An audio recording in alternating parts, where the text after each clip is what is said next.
औज़ु बिल्लाहि मिनश शैतानिर रजीम बिस्मिल्लाहिर्रहमानिर्रहीम। आज का जो हमारा टॉपिक है नाज़रीन, उसका नाम है मुस्लिम साइंटिस्ट जाबिर इब्न हयान। ये देखिए जी, जाबिर इब्न हयान। ये मुस्लिम साइंटिस्ट जो हम स्टडी कर रहे हैं, तो इसलिए हम इसको नहीं स्टडी कर रहे हैं कि ये चूँकि आसान है या रटा करना है, तो इस वजह से हम इस मुस्लिम साइंटिस्ट को यहाँ पर मेंशन कर रहे हैं या हम इसको पढ़ रहे हैं, रीड कर रहे हैं। बेसिकली होता यूँ है कि कभी कभार CSS या PMS के एग्ज़ाम में से मुस्लिम साइंटिस्ट का एक आसान सा क्वेश्चन आ जाता है, लेकिन चूँकि अक्सर औक़ात कैंडिडेट्स जो होते हैं वो दूसरे पोर्शन बायोलॉजिकल पोर्शन की तरफ या फिर यूँ समझ ले फ़िज़िकल पोर्शन की तरफ ज़्यादा जा रहे होते हैं, तो इस वजह से वो हिस्ट्री को भूल जाते हैं। हिस्ट्री उन्होंने याद नहीं की होती है, तो वो फिर अक्सर औक़ात इस क्वेश्चन को मिस कर देते हैं। और ये एक इंतहाई आसान क्वेश्चन होता है, आसान किस्म का, लेकिन बस इसको थोड़ा सा रीड करने की ज़रूरत है और इसकी डेट्स जो हैं, स्पैन ऑफ लाइफ जो है ना, इसको याद करने की ज़रूरत है। अगर हम इसको थोड़ा सा अच्छी तरीके से पढ़ें और बस थोड़ा सा इसको गुजार लें कि कौन कौन से साइंटिस्ट हैं, कौन कौन से कब से शुरू हुए हैं, तो पेपर में कभी कभार हिस्ट्री से अगर क्वेश्चन आ जाए ADS पेपर में, तो फिर हमारे लिए बड़ी आसानी रहती है और बड़ी आसानी के साथ हम इस पेपर को इस एक क्वेश्चन की वजह से हमारा मिस नहीं होता और ये हम आसानी के साथ कर लेते हैं। तो आज हम जो टॉपिक पढ़ रहे हैं उसका नाम है जाबिर इब्न हयान। ठीक है जी। ये बेसिकली जो पैदा हुआ था, ये पैदा हुआ था 721 ईस्वी सदी से लेकर 815 ईस्वी सदी तक इसका स्पेन ऑफ लाइफ था। ये यहाँ पर मेंशन हम इसलिए करते हैं कि जब आप ये डेट मेंशन करते हैं पेपर में, तो फिर वो आपसे पेपर में से मार्क्स बड़े थोड़े से आसानी से नहीं काट सकता। मतलब उसको ये पता होता है कि इसने ये रीड किया हुआ होता है, इसने ये रीड किया हुआ है कैंडिडेट ने, तो वो आपको आसानी से मार्क्स दे देते हैं। तो सबसे पहले मैं इसकी थोड़ा सा आपको बताते चलूँ कि ये इसको उधर वेस्ट में इसको कहते हैं जिबर कहते हैं। यहाँ पर हम इसको जाबिर इब्न हयान कहते हैं, लेकिन वेस्ट में इसको जिबर कहते हैं। ठीक है जी। और इसको वेस्ट में गॉड फादर ऑफ केमिस्ट्री भी कहा जाता है। क्या जी? गॉड फादर ऑफ केमिस्ट्री भी कहा जाता है इसको। ठीक है जी। गॉड फादर ऑफ केमिस्ट्री या फादर ऑफ मॉडर्न केमिस्ट्री भी इनको कहा जाता है। बेसिकली इनको ये क्यों कहा जाता है? इसलिए इनको गॉड फादर ऑफ केमिस्ट्री या फादर ऑफ केमिस्ट्री कहते हैं क्योंकि इससे पहले जो मेथड्स थे केमिस्ट्री में यूज़ किया जाता था, वो इनसे पहले ऐसे मेथड्स दरियाफ्त नहीं हुए थे और यही वो फर्स्ट साइंटिस्ट हैं या केमिस्ट हैं जिन्होंने ये मेथड्स इंट्रोड्यूस करवाई थी। ठीक है जी। तो सबसे पहले तो हम इसकी डेट ऑफ बर्थ जो है ना 721 से लेकर 721 में पैदा हुआ है, 721 ईस्वी सदी में, और 815 में वफात पा चुके हैं। पहला पॉइंट तो ये है, ये आपको याद रखना है। ठीक है। दूसरी अहम बात, इसको वेस्ट में गॉड फादर ऑफ केमिस्ट्री कहते हैं और जिबर इसको कहते हैं। जिबर, GEBER, जिबर, जिबर के नाम से इसको याद किया जाता है। फादर ऑफ मॉडर्न केमिस्ट्री भी इनको कहा जाता है, फादर ऑफ मॉडर्न केमिस्ट्री भी इनको कहा जाता है। ठीक है जी। मैंने आपको बता दिया। अब ये बात है कि ये इन्होंने कौन से ऐसे कारनामे सरअंजाम दिए हैं जिसकी वजह से इनको ये सब नामों से पुकारा जाता है। तो इन्होंने सबसे पहले जो अहम काम किया है, इन्होंने मुख्तलिफ़ किस्म के large number of important chemicals बनाए थे। ठीक है। Prepared large number of important chemicals इन्होंने बनाए थे, जिसमें से नाइट्रिक एसिड हो गया। ठीक है जी। तेज़ाब, nitric acid, hydrochloric acid, sulphuric acid या वाइट लेड एट्सेट्रा वगैरह, ये सारी चीज़ें इन्होंने पहल बनाई थी। ठीक है जी।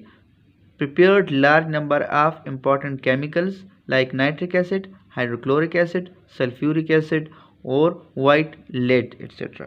मैं आपको सबसे पहले फिर दोबारा से थोड़ा सा बता देता हूँ कि जाबिर इब्न हयान 721 से लेकर इसकी ज़िंदगी शुरू होती है और 815 पे इसकी ज़िंदगी ख़त्म होती है। एक तो ये बात इसमें याद रखनी है। दूसरा, ये फादर ऑफ केमिस्ट्री है। तीसरी अहम बात कि इन्होंने मुख्तलिफ़ किस्म के केमिकल्स बनाए थे, जिनमें से नाइट्रिक एसिड हो गया, हाइड्रोक्लोरिक एसिड हो गया, सल्फ्यूरिक एसिड हो गया या वाइट लेड वगैरह हो गया। ठीक है जी। इसके अलावा इन्होंने न्यू केमिकल टेक्निक्स और प्रोसेसेस भी इंट्रोड्यूस करवाई थी। समझ आ रही, मैं आपको फिर बता रहा हूँ। Introduce new chemical techniques and processes like, आपको पता होगा केमिस्ट्री जिन लोगों ने पढ़ी होगी तो उनको पता होगा कि calcination, reduction, sublimation, distillation, melting या क्रिस्टलाइजेशन एक मुख्तलिफ़ किस्म के प्रोसेस हैं जो हम लेबॉर्ट्री में करते होते हैं। मुख्तलिफ़ किस्म के जो केमिस्ट्री जानते हैं वो ये प्रोसेसेस जानते होंगे। तो ये प्रोसेसेस बेसिकली इंट्रोड्यूस करवाए थे जाबिर इब्ने हयान ने। ठीक है जी। इसमें से था calcination, reduction, sublimation, distillation, melting, crystallisation. ये मैट्रिक जिन्होंने साइंस में की होगी तो उनको ये सारी चीज़ों का, इन प्रोसेसेस का लेबॉर्ट्री में अक्सर औकात वो प्रैक्टिकल में करते थे, तो ये प्रोसेसेस हुआ करते थे। ठीक है जी। तो ये प्रोसेस जो थी ये न्यू टेक्निक्स थी उस टाइम, जब इनसे पहले केमिस्ट्री में किसी को मालूम नहीं थी, तो ये जाबिर इब्ने हयान ने इंट्रोड्यूस करवाई थी। तो ज़रा गौर से सुन ले फिर से कि इसकी जो ज़िंदगी है वो 721 से लेकर 721 में शुरू होती हैं और 815 में इनकी ज़िंदगी ख़त्म होती है। ये फादर ऑफ मॉडर्न केमिस्ट्री भी कहलाते हैं, इनको जिबर कहते हैं, और या गॉड फादर ऑफ केमिस्ट्री भी इनको कहते हैं। इन्होंने प्रिपेयर किए थे large number of important chemicals like nitric acid, hydrochloric acid, sulphuric acid या वाइट लेड एट्सेट्रा। ठीक है जी। इसके अलावा इन्होंने न्यू केमिकल टेक्निक्स और प्रोसेसेस इंट्रोड्यूस करवाई थी।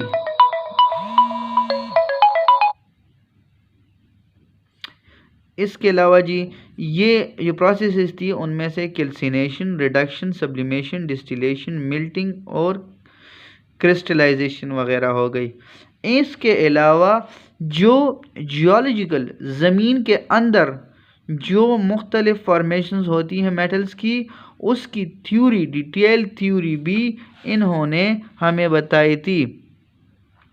समझ आ रही मेरी बात आपको? जो ज़मीन के अंदर प्रोसेसेस होती हैं जिसकी वजह से केमिकल तैयार होती हैं मुख्तलिफ़ किस्म के मेटल्स, उनके मेटल्स के बारे में भी जाबिर इब्ने हयान ने हमें बताया था। Give theory on geological formation of metals, इसके बारे में भी बताया था। ठीक है जी। इसके अलावा उन्होंने प्रिपेयर किया था basic lead, arsenic, antimony and carbonate from other sulphides. He also dealt with refinement of metals, preparation of steels। ठीक है।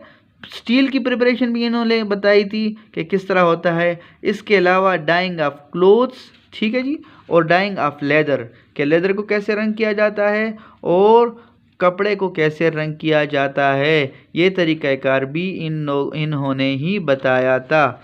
इसके अलावा इनकी बहुत सी ऐसी किताबें थी, सेवरल ऐसी ट्रीटीज थी जो कि वेस्टर्न यूनिवर्सिटीज़ में या वेस्ट में जिनकी मुख्तलिफ़ यूरोपियन लैंग्वेजेस में ट्रांसलेशन हुई थी, क्योंकि इनकी बुक्स भी यूरोपियन यूनिवर्सिटी में पढ़ाई जाती थी।